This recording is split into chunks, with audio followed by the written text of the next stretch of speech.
wala pa rin akong tulog gawa ng pambihirang problema na yan. Naiiyak na nga ako guys kagabi pa, hindi ako makatulog.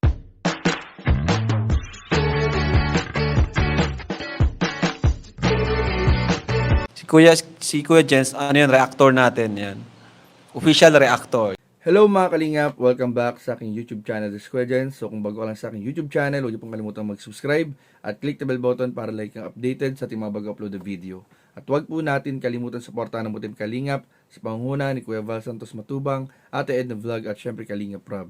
At pakisuportahan din po ang aming mga kasamahan sa Butim Kalingap. Nandiyan po ang K-Boys, Kalingap Partner, Kalingap Reactor at lahat po ng charity vlogger sa buong Pilipinas sa tumutulong sa mga kabayan natin na lahat may hirap.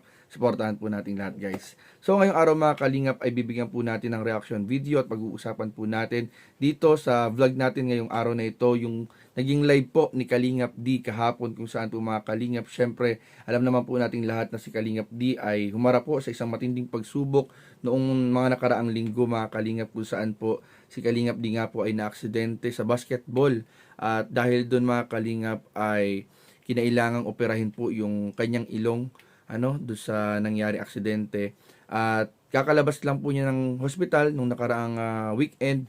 At eto nga ngayon mga Kalingap ay humaharap na naman po sa isang matinding pagsubok si Kalingap D. So para mas maunawaan po natin at malaman po natin ang lahat mga Kalingap, panoorin po muna natin ang ilang mga eksena sa naging live po ni Kalingap D kagabi sa kanyang live in 5, 4, 3, 2. Puro problema ngayon ang buhay.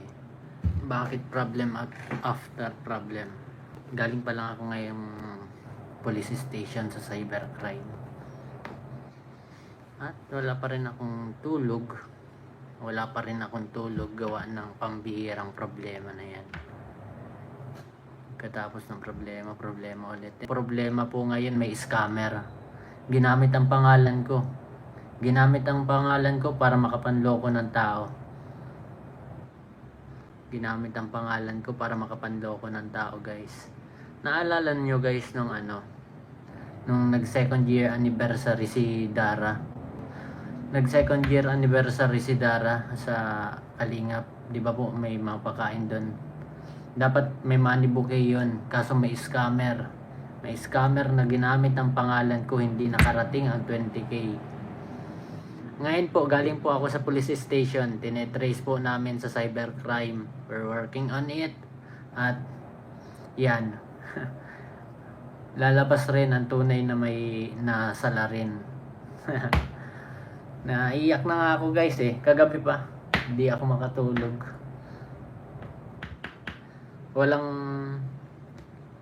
Wala man lang katakot-takot yung nagawa nun. Grabe mga scammer ngayon. Hindi ko rin naman yung papalampasin kasi ginamit pangalan ko Actually, ginagawa na ng paraan sa bangko. Nakapag-report na ako sa bangko. Yung ginamit na bangko, nag-email na po ako. Meron na akong reports. Tapos, cybercrime, ayun. Nakapag-report na tayo. Babalik ako bukas. Tapos, babalik rin ako sa supplier. Thankfully, yung supplier coordinate. Grabe, salit na nakakapagpahinga ako. Tumataas tuloy boses ko dito. Pasensya na ako.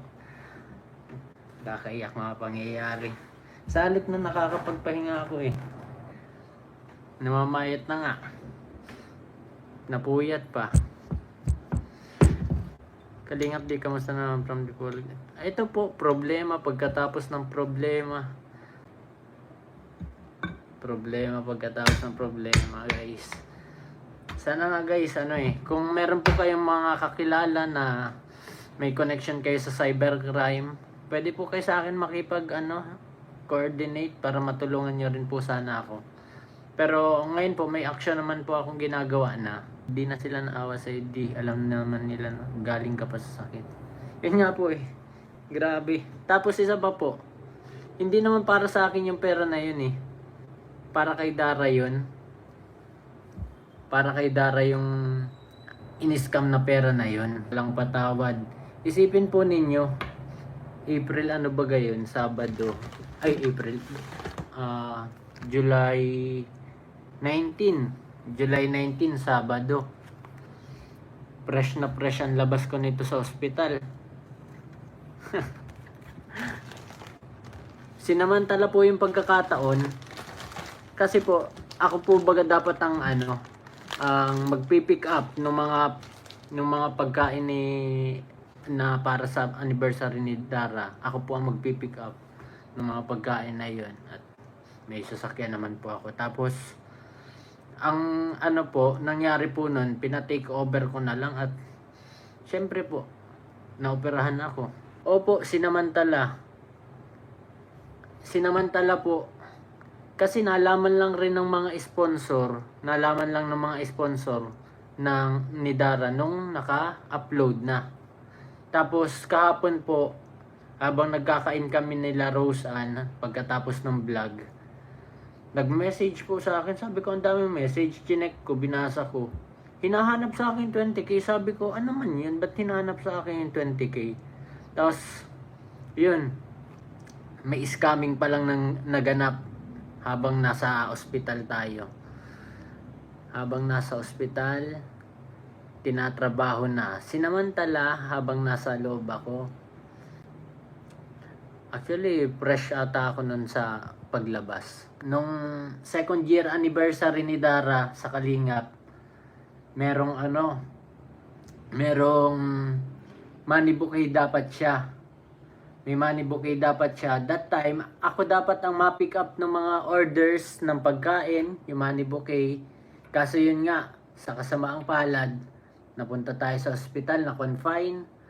Tapos, nung na-i-upload na yung anniversary video, vlog kay Dara, nag-chat sa akin kahapon yung mga sponsor, hinahanap sa akin yung money bouquet. Sabi ko, bakit hindi nakarating? Parang ganun reaction ko. Tapos nag-backread pa ako, hindi daw nakarating, wala dun sa video, wala dun sa vlog.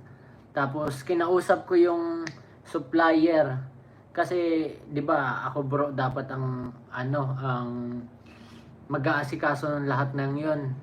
Pero pina-take over ko na lang at yung nasa ospital nga, na-confine. Sinamantala pala yung pagkakataon na 'yon. Ngayon, anong nangyari? Pinakita sa akin ng scammer.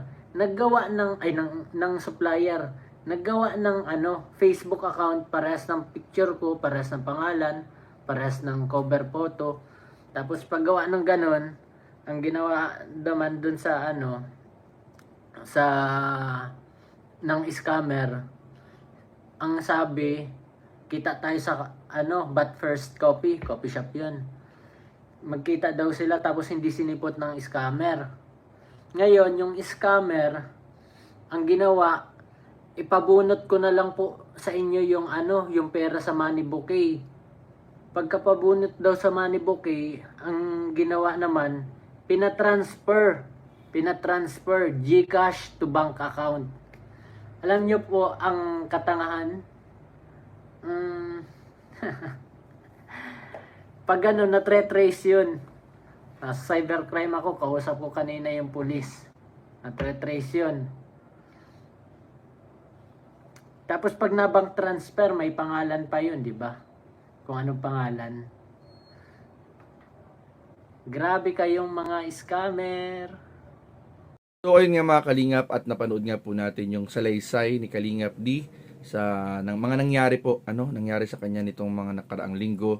At ikinuwento rin po niya mga Kalingap itong bagong pagsubok na naman na pinagdadaanan po niya mga Kalingap. Talagang grabe mga Kalingap itong pagsubok na to kay D. Sabi nga niya ay sunod-sunod na problema daw po itong nangyari mga Kalingap.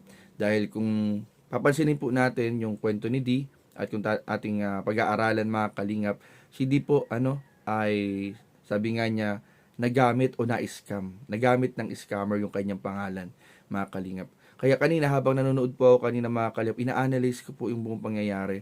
So kayo mga Kalingap, pwede po kayo mag-comment sa baba kung ano po yung inyong analyzation, ano po yung inyong sa tingin, ano po yung mga komento, palagay po ninyo dun sa nangyaring ito mga kalingap. So kanina, ina-analyze ko yung nangyari po mga kalingap, at para sa akin, in my own opinion mga kalingap, ano, um, nasamantala po yung yung sitwasyon D. Nasamantala na nasa hospital siya, inooperahan, at hindi siya makakilos ng maayos dahil nga after ng operation, hindi siya pwedeng basta mapagod or maggalaw or kung ano pa mga kilos. So nasamantala yung sitwasyon po ni D dito, mga kalingap. Pero mga kalingap, ito yung aking na-observe, mga kalingap. So tinurn over, parang dahil nga hindi makakilos si D, so tinurn over niya yung pag-asikaso po nun sa isang tao. So, marahil ito ay kasama po natin sa K-Boys, hindi natin alam. So, pinasa po niya na hindi pa po natin alam kung ano ang nangyari, anong salaysay naman nung pinasahan, kung ano pong nangyari after turn over ni D sa kanya, yung nangyari, ano pong action naman po nun. At kung tinurn over po doon ni D, mga kalingap, sa isang tao, so siya na ang magiging contact person dapat ng supplier. Kasi tinurn over na ni D. So si D yun siya na ang contact person ng supplier. So yung supplier na tsaka yung tinurn over ni D na tao. So yun na dapat ang magiging contact person, yung dalawa. Pero ang nangyari po mga kalingap, base dun sa salaysay ni D, kung ating papakinggan at i-analyze, merong nagpakilalang D, ginamit yung pangalan po niya, yung profile niya, parehas yung pangalan. Yun yung nakipag-communicate doon sa supplier. Doon sa supplier, mga kalingap. So, yun yung inaanohan ni D na scammer daw po. Yung gumamit, na nakipag-transaction na doon sa supplier. Ang tanong ko diyan, mga kalingap, sino po yung napasahan ng responsibilidad para makipag-transaction dun sa supplier? Kasi dapat marinig din po natin yung kanyang salaysay bago tayo mag-analysis ulit, panibagong analyzation at conclusion. Ay dapat marinig natin yung salaysay ng pinag-turn over ni D ng salaysay, kung sino po iyon. Kasi dapat, kung tinurn over na sa kanya ni D, kunwari ako yung pinag-turn over ni D ng responsibilidad para mag-asikaso. So ako na yung magiging contact person ng dapat ng supplier. Ang ko doon, bakit yung supplier nagkaroon pa ng contact, yung supplier nakipag-communicate pa sa peking D, sa fake account na ginamit yung pangalan at profile ni D. Tapos, ang ko po doon, mga kalingap, sigurado naman ako na yung supplier ay meron ng communication kay D doon sa totoong account ni D. Sabihin natin nga, meron totoong account si D, meron na silang direct communication kasi syempre nakikipag-transaction na.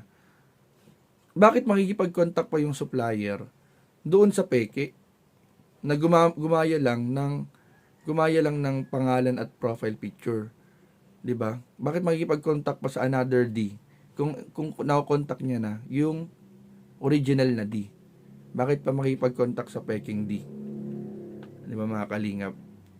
Tapos, ang pa yun, mga kalingap, kung ako yung supplier, tapos,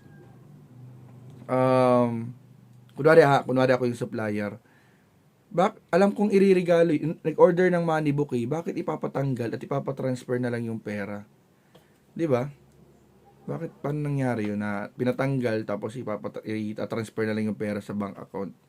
So, parang, para siyang weird na parang, nakakapagduda kasi 'di ba? Papatanggal mo yung pinagawa mong money bouquet tapos ipapatransfer mo. So medyo may liability dito yung supplier kasi parang may pagkukulang din yung supplier dito. Ito base sa opinion ko to, parang may pagkukulang yung supplier kasi dapat minake sure niya muna bago niya transferan ng pera o i-transfer yung money bouquet, tinransfer niya sa isang bank account, minake sure niya na totoo yung kausap niya.